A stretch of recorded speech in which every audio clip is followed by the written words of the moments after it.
যে এয়ারপোর্টে এদিক থেকে ওদিক করছিল। সে মনে করার চেষ্টা করছিল যে সে কবে জম্বি হয়ে গেছে। এই জম্বির নিজের নাম মনে নেই, তার শুধু এটুকুই মনে ছিল যে তার নাম আর দিয়ে শুরু হয়। এখন আর নিজের মনে মনে নিজের সাথেই কথা বলছিল।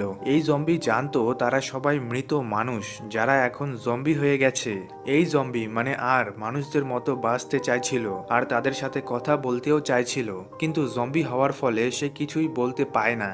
আর প্রতিদিনের মতোই সে এয়ারপোর্টের এদিক ওদিক করছিল। এখানেই আমরা কিছু ক্রিয়েচার্স দেখতে পাই যা দেখতে মানুষের কঙ্কালের মতো লাগছিল। এদের বনিস বলা হয়, আর এই বনিস জম্বিদের থেকেও বেশি খতরনাক।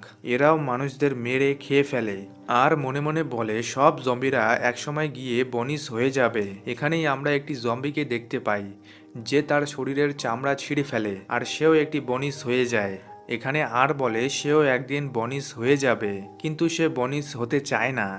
এখন যেতে যেতে আর দুটি বাচ্চাকে দেখতে পায় যারা কোথাও যাচ্ছিল, আর তাদের দেখে আর মনে মনে ভাবে। তারপর আর একটি এরোপ্লেনে আসে, আর এই এরোপ্লেনকেই নিজের ঘর বানিয়েছে। এই জম্বি এখানে এসে একটি সং প্লে করে তা শুনতে থাকে। তারপর কিছুক্ষণ পর